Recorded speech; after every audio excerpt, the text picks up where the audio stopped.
AC Shadows has officially released. It'll be interesting to see how the player count stacks up over the weekend. In the meantime, we've got a news update regarding the ongoing situation in Japan and the Japanese government, the Diet, talking about this game, which we discussed yesterday. The Prime Minister of Japan, Shigeru Ishiba, himself also condemning AC Shadows yesterday. That condemnation occurring specifically because in pre-release gameplay, Yasuke was seen as destroying or defacing the Itate Hyozu Shrine in Himeji Hyogo Prefecture, in which a local government official raised the issue to Prime Minister Ishiba saying a number of things in response, but in particular, quote-unquote, defacing a shrine is out of the question. It is an insult to the nation itself. When the self-defense forces were deployed to Samawa, Iraq, we ensured they studied Islamic customs beforehand. Respecting the culture and religion of a country is fundamental, and we must make it clear that we will not simply accept acts that disregard them. That comparison is particularly interesting because, for example, we can see 1 year ago a post on Our Islam titled,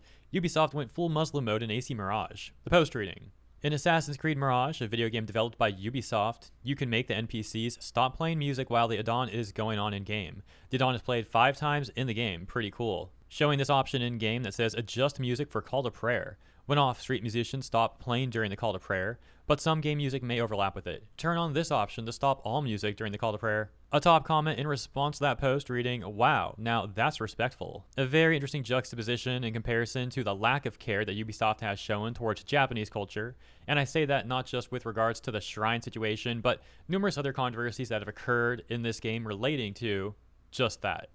Ubisoft's lack of respect for Japanese culture. Of course, all that made even more ironic with the numerous damage control statements Ubisoft has put out over the months leading up to AC Shadow's release, where they have attempted to say that they definitely respect Japan and the Japanese people. But as mentioned, the current news from today, just a few hours ago even at that, a patch released. The day 1 patch including a number of fixes amongst some other things.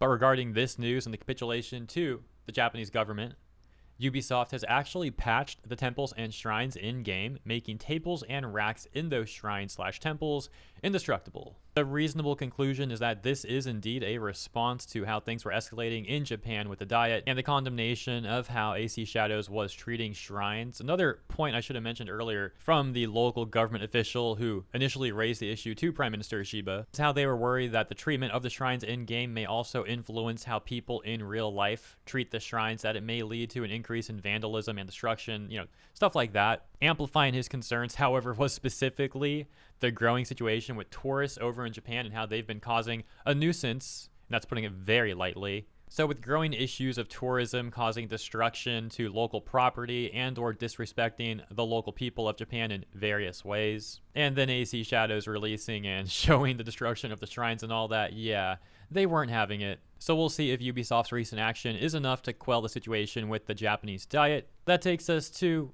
another situation occurring in Japan right now, a tweet going viral in JP Twitter, where Ubisoft is being mocked for their handling of cherry blossom viewing in AC Shadows. This tweet reading, roughly via translation, "Sorry, but I couldn't help but laugh at the beginning of Assassin's Creed Shadows. It's cloth. I know it's cloth, but it looks like a blue tarp. I wonder if they're using blue tarps even at cherry blossom viewing, lol. There's no need to make it blue." And yeah, the image included showing the scene from AC Shadows, with the aforementioned blue mats being used in the background. A response elaborating on this reading, "In ancient Japan, blue is extremely expensive dye and pigment. Even famous artists who were patronized by feudal lords rarely used blue in their works. Even for the powerful samurai class, there's no way they could casually lay out a blue dyed carpet instead of a mat for a cherry blossom viewing. That would be something like the imperial family." A different response from another Japanese user comparing Ubisoft's actions here to some AI generated stuff. The post reading, "Ubisoft, hey AI, generate some Japanese cherry blossom viewing images for me. AI, here you go. Ubisoft, oh, it's a blue carpet. Just copied and pasted. It's possible." Anyways, there's over 100 responses. Those two were just some of the most liked responses on there. The OP would actually add on to his take saying, "I'm not angry, don't worry. It's just that a blue rug at a cherry blossom viewing event looks so current that it makes me and the Japanese people responding to my post laugh. Blue sheets made of polyethylene have been around since this time. It's a joke." Just thought you would find that amusing. Let me know what you think about that, as well as the day 1 patch from Ubisoft, updating the shrine interactions, so to speak. And once again, we will also see how the player count develops over the weekend. As always, thank you for tuning in. I hope you enjoyed this coverage, and if you did, please consider liking and or subscribing, and I'll see you in the next one.